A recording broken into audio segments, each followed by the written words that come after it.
ka ba sa miyembro ng mga taong mahilig mangako sa kanilang sarili na mag-iipon na raw sila at yan ang kanilang New Year's resolution?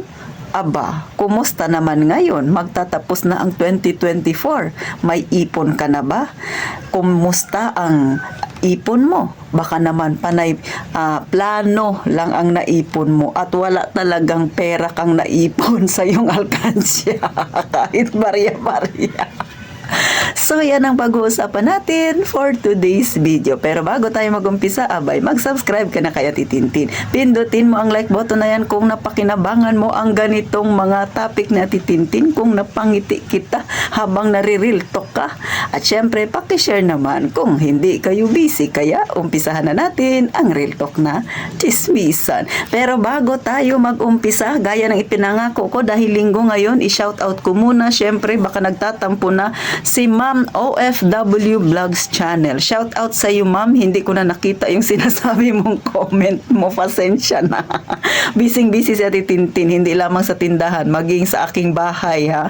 Marami akong ginagawa, mga kasari. Next, syempre, talaga si Ma'am Ellen Pilar ay hindi nagsasawang mag-comment. Kaya, Ma'am, thank you ng marami sa iyo. Next, si Ma'am Lolita Obaob. At higit sa lahat sa babae, si Sister Merasol Tumines. Kumusta ang inyong year-end, sister? Year-end Thanksgiving. Sana nasa maayos kayo. Next, syempre sa lalaki, si Sir Neil Mendoza na laging present sa kanyang comment dito sa aking vlog. Thank you very much, sir, sa lagi mong panonood. Mag-iingat kayo dyan sa inyong kinalalagyan dito sa lungsod ng Puerto Princesa. Umulan simula pa nung Sabado ng bandang 1:00 yata o 2:00 hanggang madaling araw ng Linggo. Tapos pabugso-bugso ngayon katatapos lang ng ulan. At syempre, pinakahuli si Sir Mark Kalimag. Matagal ko na ito siyang viewer, subscriber, pero ngayon ko lang ulit siya nakita na nag-comment sa aking video. Thank you very much, sir, sa laging panonood. Kaya eto na, mag-umpisa na tayo sa ating topic, mga kasari. So, isa ka ba o kabilang ka ba sa mga taong laging pinapangarap na sana makapag-ipon? Kaya pag may nagpo-post sa Facebook, lagi na lang siyang nagko-comment na sana all. Pero ikaw, bakit panay sana all? Hindi mo ba kayang gawin sa sarili mo yan na mag-ipon ka? O kung nahihirapan ka, eto, simpleng-simpleng paraan para makaipon ka. Una, mga kasari, syempre, ano ba yung goal mo? O, kunwari ang lagayan mo ay 1 litro. Yan yung gusto mong alkansyahan. O, magsimula ka sa 20 pesos. Di ba, barya-barya na ngayon ang 20 pesos? Kung hindi kaya, pwedeng 10, pwedeng 5. O, dyan ka maghulog. Huwag mong pakikialaman talaga. Next, yung bote na paglalagyan mo na litro, di ba, plastic naman na yan siya. So, lagyan mo ng pangalan para saan ba yung pinag-iipunan mo. O, doon muna tayo mag-focus. Ito yung pinakasimpleng pwede mong gawin kung nahihirapan kang mag-ipon. O, syempre, kasi sa pag-iipon, mga kasari, kailangan may goal ka. Pangalawa, gusto mo talagang makapag-ipon. Kailangan yung pag-iipunan mo, yung paglalagyan mo ng yung ipon, may pangalan para alam mo kung para kanino or para saan yung pinag-iipunan mo.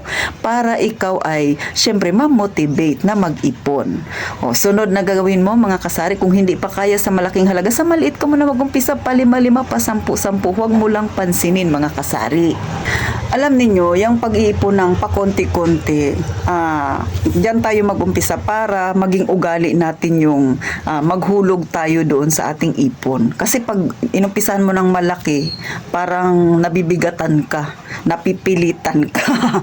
Pero pag mag-umpisa ka ng maliit, parang kinukondisyon mo yung sarili mo. Parang ganito lang yan, nag-aaral ka. O diba, syempre, dadaan ka muna sa, bago ka makarating ng grade 2, dadaan ka muna ng grade 1. So, umpisa mo na tayo doon, paunti-unti, hanggang sa makasanayan mo na siya, mga kasari. Kasi, hindi yung maraming ipon kaagad yung nilalagay natin sa ating isipan o yung gusto nating maging ugali, kundi yung ugali na baguhin ang sarili natin na kaya natin makapag-ipon kahit magsimula ka sa maliit na halaga. Kasi yung mag-target natin muna yung sarili natin, na kumbinsihin natin na dapat kailangan talaga nating matutong mag-ipon. Gawin nating exercise para sa araw-araw ay ma-motivate ka. Malagay sa isip mo, oh, teka, ngayong araw ba to nakahulog ba ako ng 5 piso, ng 10 piso, o di ba? O kinabukasan ulit, tanungin mo ulit yung sarili mo, nakahulog na ba ako sa aking alkansya? O kahit 20 naman, o di ba? So doon tayo mag-umpisa mga kasari. At kung nalampasan mo na yan, syempre mga kasari,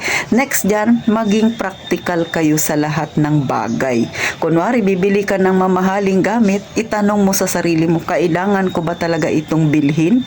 Kung damit naman, kailangan ko ba talagang mamahalin? Eh kung dami mo na mga damit dyan, bakit kailangan mong ibili? So ang gawin mo, pwede mong hatiin yung perang ipambibili mo sana ng damit. O sabihin mo, sige, hatiin ko tong kalahati, kunwari 500 ang gusto mong bilhing damit. Hindi mo isang beses mo lang naman susuotin. So isipin mo, para hindi ka mabigatan, 250 muna ang ihulog mo sa alkansya, at yung 250 ilagay mo lang muna sa yung pitaka. O di ba mga kasari? Kasi mahirap kasing pilitin yung sarili na maghulog ka agad talaga ng malaki. Alam kong napakahirap gawin yun. Kaya mag-umpisa tayo sa maliit muna. Kumbinsihin muna natin ang ating sarili. Gawin nating masaya ang ating pag-iipon, mga kasari. Siyempre, yung pinakahuli natin na dapat gawin, lalo na ngayong December mga kasari, iwasan yung maghanda ng bongga. Sabi nga, maging practical tayo. Kung practical ka sa mga binibili mo ng mga gamit para sa iyong sarili, maging sa handa, maging practical ka. Hindi kailangan ng bongga-bongga. Kailangan lang ay maging masaya ang iyong pamilya sa kung ano ang meron kayo. Isipin mo na lang, pag nagka-emergency ka tapos wala kang ipon, mas mainam pa rin na meron kang naitatabi para sa iyong sarili. At syempre, kapag nalampasan mo ang mga yan, paunti-unti, magiging ugali mo na yan.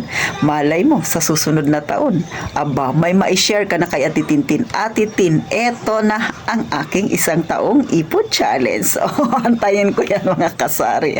Kasi si Ate Tintin, kaya ko to nasasabi, ay ginawa ko yan mga kasari. Mahirap kung sa mahirap mag-ipon kasi hindi mo naman ugali.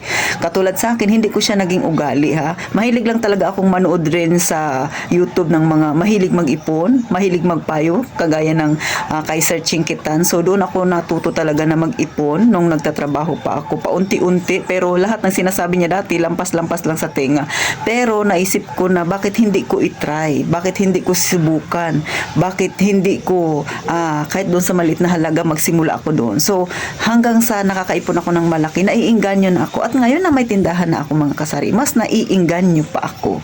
Kaya sa lahat ng mga kagaya ko na hindi naman talaga ugali dati ang nag-iipon, pero ngayon naging ugali na nila, saludo sa inyo mga kasari. At syempre, hindi lang yan para meron tayong ipon para lang may mapakita tayo na may malaki akong pera. Hindi yan.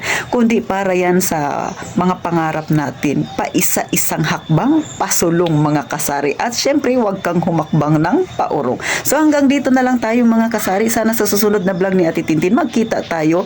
Subukan nyo lang mga kasari ang payo ni Ate Tintin. Please lang. Mahirap kumita ng pera, pero napakadaling gastusin. Ito ay simpleng kwentuhan dahil linggo ngayon mga kasari. Sana enjoy ninyo ang linggong ito. Kaya, syempre, dahil kasama ang pamilya, mas masaya, di ba mga kasari? O paano? Mag-iingat tayong palagi, mga kasari.